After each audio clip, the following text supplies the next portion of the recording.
하나님 말씀 룻기 4장 13절에서 22절 말씀입니다. 구약 407면쯤에 있는 룻기 4장 13절에서 22절 말씀입니다. 구약 407면쯤에 있습니다. 룻기 4장 13절에서 22절 말씀 제가 읽겠습니다. 이에 보아스가 룻을 맞이하여 아내로 삼고 그에게 들어갔더니 여호와께서 그에게 임신하게 하심으로 그가 아들을 낳은지라. 여인들이 나오미에게 이르되 찬송할지로다 여호와께서 오늘 내게 기업 물을 자가 없게 하지 아니하셨도다. 이 아이의 이름이 이스라엘 중에 유명하게 되기를 원하노라. 이는 내 생명의 회복자이며 내 노년의 복량자라. 곧 너를 사랑하며 일곱 아들보다 귀한 내 며느리가 낳은 자로다 하니라.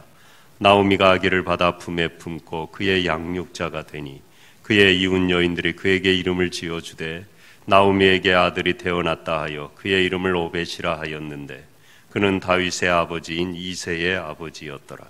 베레스의 계보는 이러하니라. 베레스는 헤스론을 낳고 헤스론은 람을 낳았고 람은 암미나답을 낳았고 암미나답은 나손을 낳았고 나손은 살몬을 낳았고 살몬은 보아스를 낳았고 보아스는 오벳을 낳았고 오벳은 이새를 낳고 이새는 다윗을 낳았더라. 아멘.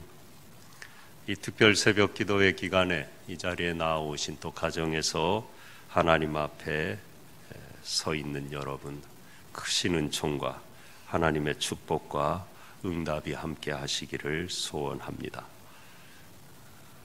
인생은 멈춤과 떠남의 연속이라고 해도 지나치지 않습니다. 엘리멜렉 가정이 오늘 흉년을 피해서 모압 지방으로 떠났어요. 아내 나오미와 두 아들을 데리고 떠났는데 그 엘리멜렉과 두 아들이 차례로 다 죽고 맙니다. 그리고 덩그러니 두 며느리와 남았어요. 고국에서 흉년이 끝나고 풍년이 들었다는 소식이 들려왔고 이제 또 남편 아들 다 잃고 여기에 더 살아갈 이유도 없어서 고향으로 돌아갑니다. 베들레헴으로 돌아와요. 그런데 이제 둘째 며느리 룻은 끝까지 이 시어머니 나오미를 따라옵니다. 참 모든 걸 다 잃고 부끄러운 모습으로 고향 땅에 떠날 때는 뭐 흉년 피한다고 자기들만 살아보겠다고 이방 나라로 떠나더니 돌아오는 건 아이고 그런 소리 있었을지 않겠습니까? 다 감수하고 돌아왔는데 떠날 때는 그렇지 않았죠. 찬란한 미래를 그리며 떠나진 않았지만 흉년을 피해서 할 수 없이 떠났지만 그래도 어쨌든 보장된 미래를 향하여 발을 내디뎠어요. 그리고 거기에서 또 풍족히 이루어서 언젠가 고향으로 돌아올 날도 그렸을 겁니다. 찬란한 미래를 그리고 큰 꿈을 안고 떠나는 걸음은 가벼웠겠죠. 가볍죠. 이민 갈 때 그런 꿈에 부풀면은 모두의 걸음이 신이 나고 가볍죠. 그런데 이 엘리멜렉과 나오미 가정은 떠날 때도 그렇게 가벼운 발걸음은 아니었습니다. 흉년을 피해서 먹고 살려고 떠나는 걸음 아마 무거웠겠죠. 그런데 돌아오는 걸음은 더한 겁니다. 지금 땅으로 푹푹 꺼지는 걸음이에요. 이게 뭐 가고 싶어 가는 건가요? 다 잃고 빈털터리가 되어서 며느리 하나 데리고 그것도 홀로 된 며느리 데리고 이게 무슨 소리가 뒤에서 들려올지 그죠? 앞을 보면 뻔하잖아요. 두 여자가 그 오랜 고대 시대에 여자는 사람 취급도 안 하던 때에 살아가야 되는 거예요. 앞이 보이지 않는 인생이죠. 발걸음이 얼마나 무거웠겠습니까? 그나마 둘째 며느리 룻이 끝까지 쫓아오니까 조금의 위안은 되었을 겁니다. 이제는 더 이상 소망을 향해 떠날 곳도 없어요. 그리고 떠날 수도 없어요. 나이 먹었고 어딜 갈 거예요, 여자 둘이. 어딜 가면은 반겨주겠습니까? 목숨 부지하기도 위태로울 거예요. 그런데 여러분, 여기에서 하나님의 이야기가 오늘 성경 말씀에 시작되는 것을 봅니다. 고엘, 기업 물을 자, 그 사람을 만나요. 구약의 기업을 물으는 건 잃어버린 땅과 여러 가지 사정으로 그 땅을, 주신 땅을 계속 그 가문이, 기업이 차지하게 됐는데 무슨 연유로 그걸 잃어버린 경우, 또 후손 대가 끊어져서 한 족속도 멸절되게 하지 말라고 하셨는데 그렇게 된 경우, 오늘 나오미와 같은 경우 친족이 순서대로 가까운 친족이 그 없어진 땅을 다시 사주고 그리고 결혼해서 대를 이어주는 겁니다. 그런데 이게 자기 이름으로 되는 게 아니에요. 자기 이름은 쏙 빼고 자기 돈 들여 그냥 결혼까지 억지로 해서 다 그 가문의 이름으로, 엘리멜렉의 이름으로 그게 기업이 보존되게 하는 거예요. 그걸 고엘, 기업 무르는 자라 그러는 겁니다. 끊어질 멸절에서 구속해 주시는 거죠. 대신 값을 치른 거예요. 예수님이 십자가에서 죽을 우리를 다시 살리려고 핏값을 치른 구속을 미리 보여주는 구약의 제도예요. 하나님의 자비와 긍휼입니다. 이 보아스라는 사람이 신실하고 자비를 베풀었어요. 그리고 그가 룻과 그 시어머니에게 이렇게 자비를 베푼 까닭은 긍휼을 기억했기 때문입니다. 룻이 시어머니에게 베푼 인자함을 기억했기 때문이에요. 2장 12절에, 룻기 2장 12절에 보면요, 여호와께서 내가 행한 일에 보답하시기를 원하며 이스라엘의 하나님 여호와께서 그의 날개 아래에 보호를 받으러 온 내게 온전한 상 주시기를 원하노라. 내가 행한 일에 보답하시기를 원하며. 이게 쉬운 일이 아니잖아요. 요즘도 쉬운 일이 아니잖아요. 그리고 나오미가 돌아가라 그랬어요. 하나 그런 끄트머리가 없어요. 그리고 큰 며느리 오르바는 돌아갔어요. 시어머니의 권고를 듣고. 나 따라와서 무슨 낙이 있냐. 고향에서, 아버지 집에서 이제 또 좋은 남자 만나서 가정 이루고 행복하게 살아라. 나는 이제 죽을 날만 기다렸고 다 산 인생 아니냐. 나 따라와서 뭐 하겠느냐. 그리고 내가 해줄 게 아무것도 없지 않느냐. 됐다. 지금까지만도 날 따라온 것도 고맙다. 돌아가라. 그랬거든요. 이 오르바는 예 하고 돌아갔어요. 근데 이 룻은 어머님의 하나님이 나의 하나님이 되리라.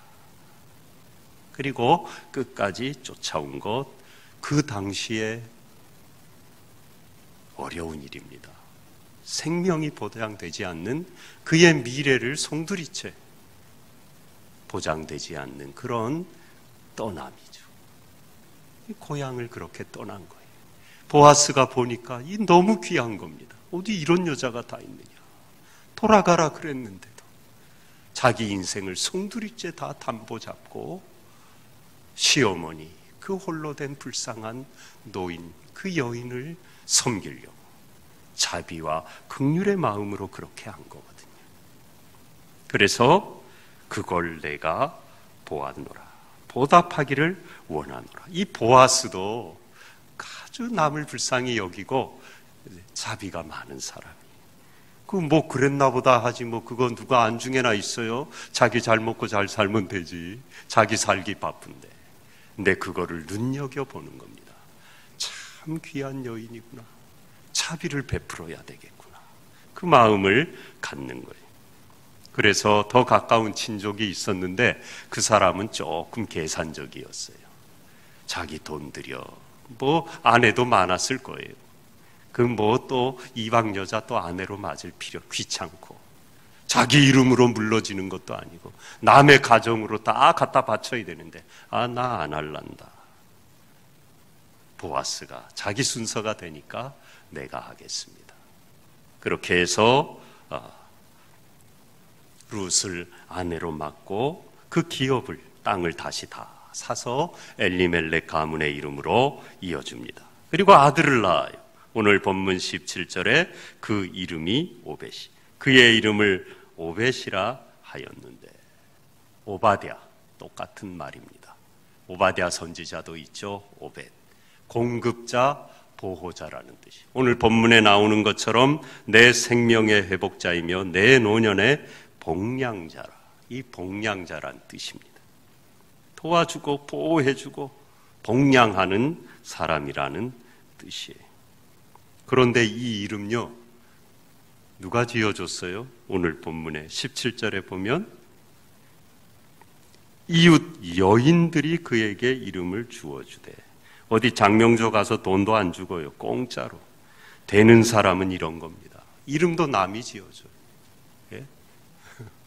근데 이게 축복의 이름이거든요. 너무 좋아갖고 이웃 여인들이 어디 이런 일이 다 있느냐, 인생 끝난 줄 알았는데 떠날 때는 잘 살아보겠다고 떠나더니 완전히 초라한 꼴이 되어갖고 돌아왔는데 저 가문은 이제 끝났구나 그랬는데, 하나님이 하는 일을 본 거예요. 그래서 너무 이웃 여인들도 마음이 곱죠. 좋아가지고, 이게 룻의 아들인데 나오미의 아들이래요. 또 고대에는, 이 이스라엘 구약에는 할머니 손자도 아들이라고 표현을 합니다. 굳이 손자 이렇게 안 따지는 경우가 많아요. 그래서 우리가 족보 계보를 볼 때 그런 걸 참작하고 봐야 돼요. 아들이라 그래갖고 그냥 아들이 아닌 경우가 상당히 많아요. 건너뛰어야 돼요. 너무 좋은 겁니다. 하나님이 축복해 주신 걸 눈으로 본 거예요. 그래갖고 자초해서 그 이름을 지어주고, 나오미의 아들이라. 그리고 7 아들보다 귀한 내 며느리가 낳은 자로다. 주위의 사람들이 다 그것을 좋아하는 것, 찬송하는 겁니다. 하나님께 영광을 돌리는 겁니다. 15절에 내 생명의 회복자이며, 다 끝났잖아요. 그런데 하나님이 불쌍히 여기셔서 아무것도 없이 다 잃고 돌아온 이 나오미, 그 시어머니를 따라온 룻을 기억하시고 자비를 베푸시고 보아스라는 사람을 예비해 놓으신 겁니다.